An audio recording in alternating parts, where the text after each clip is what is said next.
Okay. Yeah. LinkedIn is being shit. So, hello everybody, and welcome again to another one of my live chats.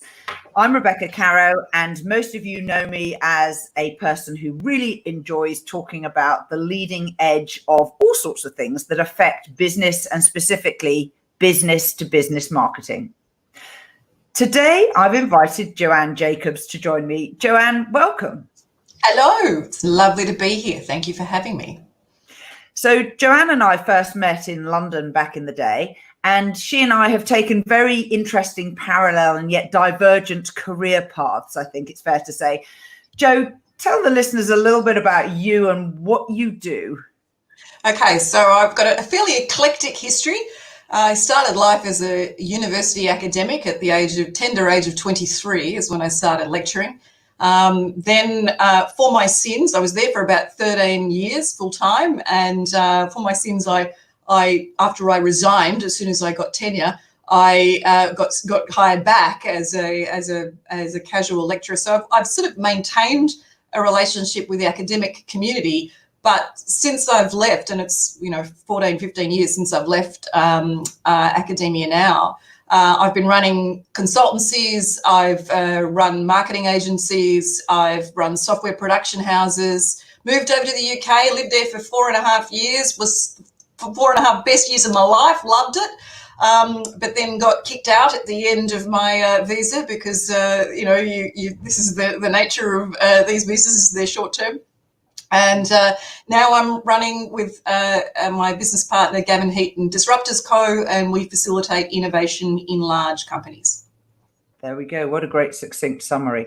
So one of the cool things about doing this live is some people are watching. If you're watching and would like to write a question or a comment, please do it in the text chat underneath the browser window, and you will be able to be, you won't be able to talk, but we'll be able to read out what you say and answer questions. Now, Jo, you and I met through one of those fun moments of serendipity, and we're both going to blame Lloyd Davis, aren't we? We totally are. He was a brilliant man. He, at the very beginning of Twitter, when it was just at the very, very start of its life, this guy developed this group that was technically a social media club, but ended up being called Tuttle, and we've only ever known it as Tuttle, and that was after a character in the film Brazil. And it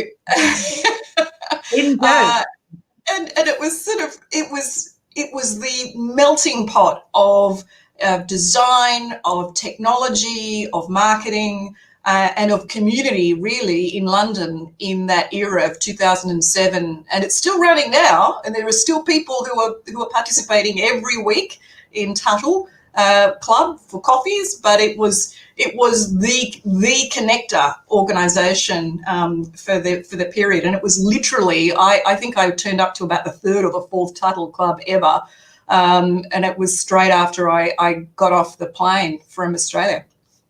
Yeah, I was very fortunate to actually be at the very first prototyping meeting that Lloyd held. And I will say I had never met him in person. I would not say we were even acquainted. And I think I saw a Facebook post that was put up or shared. And I went to a Methodist church hall in North London, and we sat round in a circle on chairs. And he had a very vague idea, which was basically there's something happening with this social media thing. And can we do something useful about it? And in typical Lloyd fashion, he then pushed his chair back and let the rest discuss and opine. And it became we perhaps should talk again. So we met again at 10 o'clock on a Friday, and suddenly 10 o'clock on a Friday became a regular thing. Yeah, and I think it was, as I say, it was about the third or fourth time that you were meeting that I was there. And by that stage, it had moved to the upstairs room in the Coach and Horses pub in Soho. I had only just started a job running a software production house in London in Soho, literally, a couple of blocks away on Broadwick Street, right opposite the John Snow pub, which always was amusing because the Jon Snow pub was named after a man who was a teetotaler. But right in the middle of Cholera Central in London, where, you know, in the Jon Snow period. I mean, this is interesting right now because Jon Snow was an epidemiologist who was looking at the history of cholera in the region and why people were getting cholera, and he worked out it was all because of the water system in the area. So I literally, my first job in London, running a software production house in the middle of Soho, getting access to the Tuttle community in Cholera Central. So that was sort of, and James Bond paid for my wages for the first year that I was living in London, because it was the Fleming Media Organisation, Ian Fleming's literary estate, that actually was running the software production house. And I've managed to let my phone be online during the course of this thing. So I'm going to decline that. Hang on, sorry. Right. You're going to be buying the cakes definitely next time. You've sinned. Definitely sinned. So I didn't take my phone off. It was James Bond was my first year in London. It was a weird time for me. So one of the joys of that particular group was that it was a share and learn collaboratively group. It was not a networking group. And the ethos of bringing to the table something interesting that you had bumped up into, and then having the opportunity to discuss its application and its challenges with other people around the table, has been something that I've never experienced anywhere else. And it's something that I would like to bring to these online chats, where I'm hoping that if you're listening, you might find out something as a result of us chatting now that is worth you going and investigating. Great. Because that's, you know, if I mean, I think the thing is that when I returned to Australia after nearly 5 years in London, I felt like I'd stepped back 7 years, because there was still this sort of problem, even in networking events and public events, where there was, while people were doing presentations, they weren't really sharing a lot about what they learned. They weren't really sharing about what they did as an organisation, because they were concerned that that was their intellectual property, or that was something that was specific to them, and therefore shouldn't, you know, was part of what they were selling, and therefore they were sort of keeping everything really quiet. And what we've learned, if anything, about this particular crisis, or indeed over the last few years in the startup sector, is that the more you learn, the better you will perform, and the more business you will do. And the more that you share, the better business you will do. If you just keep to yourself, that is such a 20th century way of thinking. Yeah, I've always been a great believer in collaboration and talking things over in order to better understand them. And so for one of the recent Tuttles that we were on, there was a long discussion led by someone who is in the theatre world about how she could usefully use audio and video in a shared online environment. And it led to people sharing an extremely long list of not very well known online sharing platforms. So Jo, what are your favorite ones at the moment? Online sharing, as in, you know, video like conferencing, not Zoom, anything but Zoom. Well, I mean, I'm not actually a fan of Zoom for a whole series of reasons. The video conferencing platform that we use in our business and with our product is Jitsi. Yep. So JITSI. So Jitsi.org. It's an open source platform. It's more secure than Zoom. It uses Chromium-based systems. So it's a very simple process. There's a paid version of it. It's got a little bit more functionality called 8x8, but it's the Jitsi platform is incredibly good.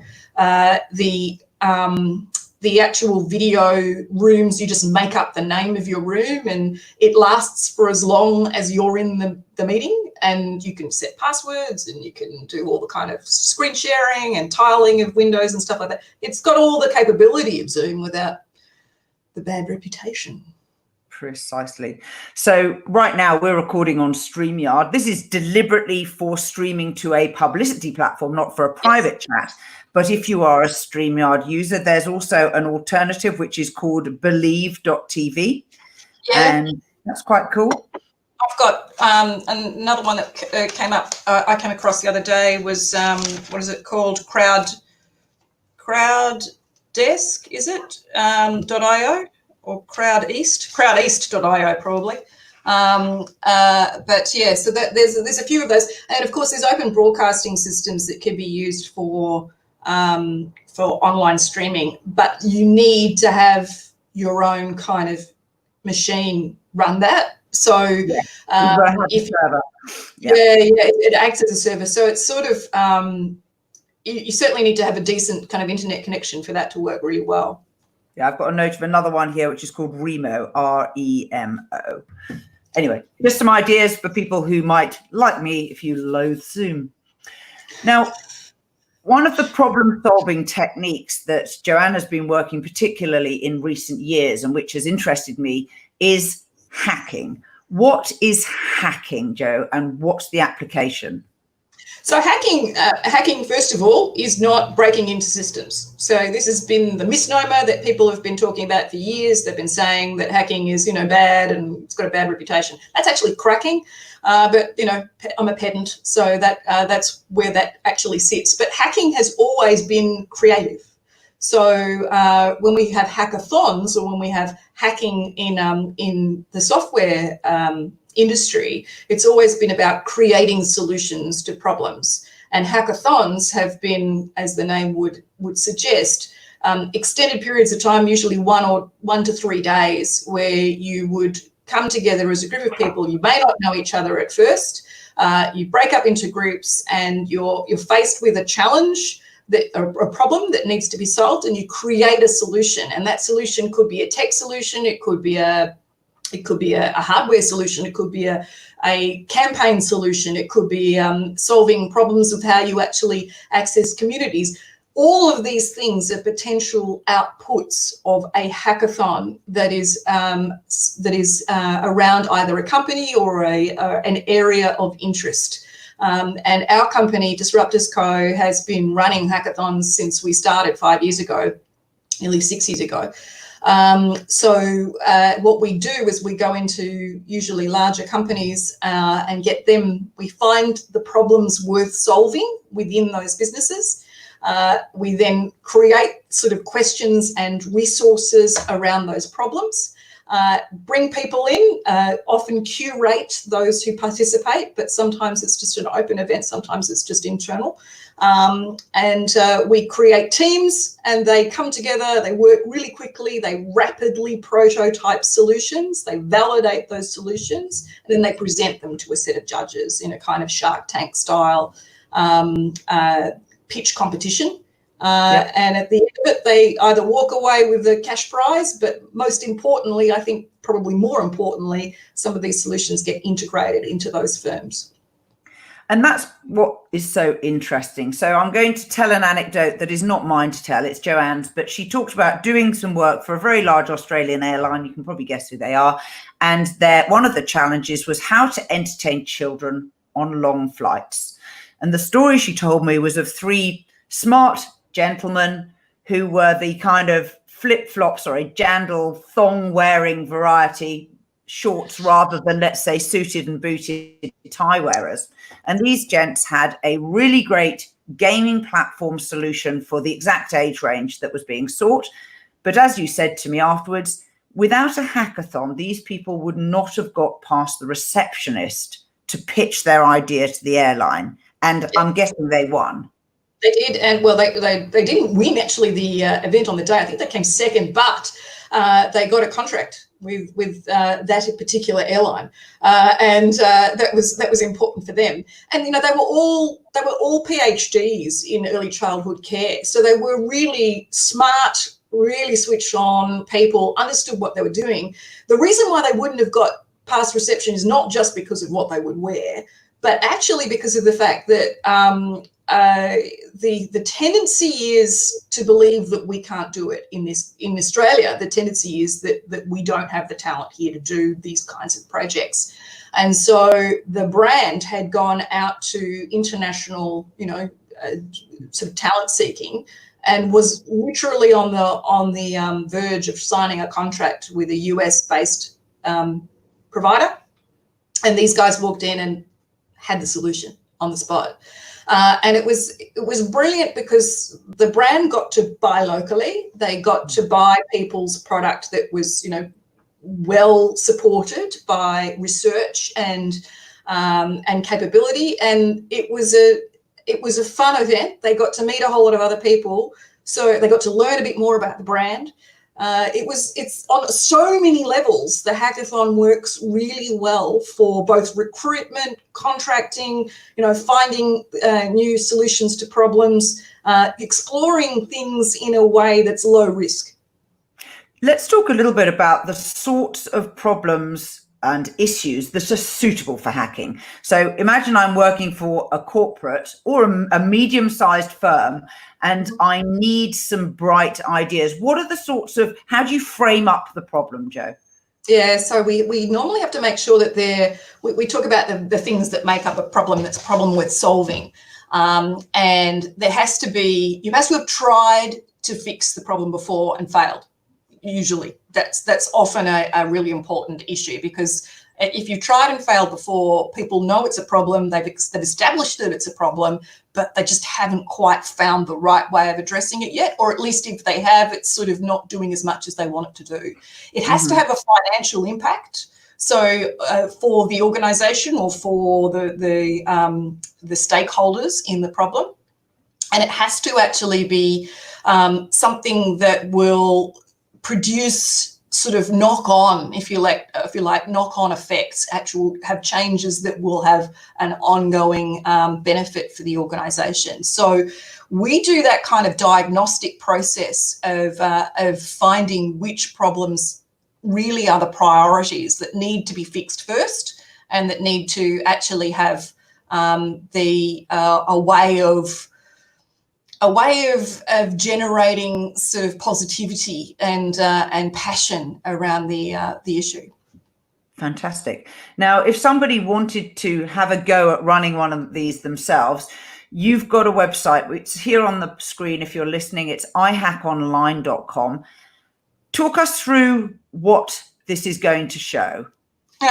So this came about because of the fact that we did mainly face-to-face events, and but having said that, in our face-to-face events, we did still need to be able to collect a lot of information about, who was in what team, what kind of solution they came up with, who did they talk to, etc., as part of our reporting back to the organisation. So we kind of had already started building a technology platform to gather that information together just for ourselves, for our live events.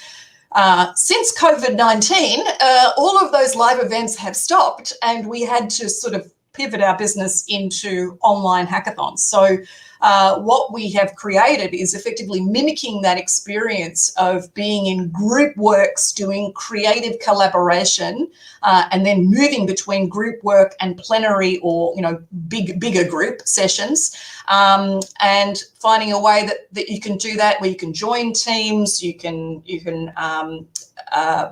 talk to people, you can have that kind of discursive problem solving that you normally do in a face-to-face venture online, which is more than just using a virtual conferencing platform. It's actually about finding ways that you can keep areas separate from one another, and having judges, mentors, and all those kinds of things. So iHack Online's been designed as an online hacking platform. Fantastic. So you could do it privately within your own organisation, or you could do it semi-publicly or fully publicly. Yep, that's exactly it. And we've just done a big hackathon with UNESCO in a global hackathon with about 490 or something participants around the world, and did that 24/7. And I had very little sleep over that time because we were doing training sessions between 10 p.m. and 3 a.m. Australian time. And it was getting, it was connecting everyone in a way that, that we hadn't done before. We've got another session this afternoon, which is more of a creative collaboration workshop that we're doing on models of care. With different organisations this afternoon. So it's it's a platform that's doing a lot of work for a very fast build over the space of about 6 weeks in February, March. Does it solve the problem of virtual conferences where it's really hard to effect networking because obviously you are no longer able to bump into people? Yeah, that's what it's designed to do. So what we've done is sort of integrated a whole series of ways of contexts, if you like, where people can connect and communicate, and then they can go off into separate rooms and have private conversations and be able to, specifically to be able to collaborate around a screen or a effectively a whiteboard. So you could have, not only can you have the conversation, but you can actually be doing stuff at the same time. We've got ways of moving people between groups as well. So and having mentors or experts, subject matter experts, being able to sort of move between rooms. So it feels closer to what you would have in real life. And I think the thing is, we built it for ourselves. We built it we needed it for the COVID-19 era. But I think what it's going to be continuously useful for is the kind of connection that you would do in small groups. So even though we are physically likely to be able to meet again very soon in most countries of the world right now, post-COVID-19, there is something about the incapacity to travel. There's something about that kind of that distance that still exists between communities, even if you're physically not that far away from each other. There's still that time issue of trying to get from A to B and be able to engage. But it was a really interesting piece of feedback I got last week from someone who said, we've had virtual conferencing for 30 years. Why have we not really used it? And it's because if you put half a dozen people in one room, and then you use a camera and you connect that person with half a dozen people in another room, it's not very intimate. It doesn't feel it doesn't feel like you're actually connected. Yeah. And the interesting thing is, if you have those same people, those same 6 people in a boardroom somewhere, if you stick them all on this, they are more engaged than they would be in a room with 6 people around a boardroom table. So it's really interesting that this is actually bringing an intimacy to communication in a manner that hasn't been done before. So the isolation produces intimacy in a way that perhaps we hadn't perceived. Well, that's a great tech solution, and thank you for the introduction. So for people who are listening in New Zealand, if you are looking for that sort of deep collaborative problem and solution sharing in a non-judgmental environment, there's an extremely active Facebook group called the NZ Tech Startups Ecosystem. It's got about 14,000 people. It's absolutely not just limited to people in New Zealand. It's just people who are interested in New Zealand. And so there are lots of international people in there too. And the generosity and sharing of people in that group is extremely high. So I've seen everything from here's a particular challenge, or has anyone had this problem with this bit of software, to people who are saying, I need to fill a job, or people who are saying, can you recommend someone who's an expert in this because I need them? Or here is a beta, would people like to be my testers? So there's a very, very large diversity, and it goes just as deep as here's an interesting article. So you can go and browse and read and just kind of hang out. But I do commend it to people who are seeking that sort of what Joanne described earlier as the Tuttle style sharing, collaborative learning platform. It's a little more informal in that it's in a Facebook chat group rather than a face-to-face real-time experience, but it is there, it's already set up, and I'm sure we'd welcome more members. I'm just trying to think the expression that Lloyd once used to talk about Tuttle. I think it was something like serendipitous connections that come from just plain old conversation. Yes, and the key thing that he knew was a no selling rule, which is why it was not a networking group. And in fact, that online Facebook group I described earlier doesn't have a no selling rule, but you get shut down very, very quickly if you step over that particular red line. And it's not totally inappropriate, and it is framed up, I will say, in the about the group. So do read those rules before you decide to join. Before you start trying to sell people stuff. Jo, thank you for your time. Thank you for sharing your expertise. I'm deeply looking forward to people coming back and suggesting some things that we might try. I think there's great opportunity for learning new ways of solving problems and having the courage to try something small that can then be iterated. And your platform looks like it's a perfect tool. Thank you. And thank you for having me. And everyone, please stay safe. Please stay well. This is a tough time, but, you know, together we can build our own futures and create our own new businesses that will flourish in years to come. Tell the listeners where they can connect with you. Okay, so I'm Joanne Jacobs on Twitter, which is not very creative, but you can actually get me on that. My company's called Disruptors Co. We're disruptorsco.com on our web, and of course, iHack Online is ihackonline.com. Easy peasy. Thank you, and thanks to everybody who's listening, watching, and sharing. Till next time. See ya. Bye-bye.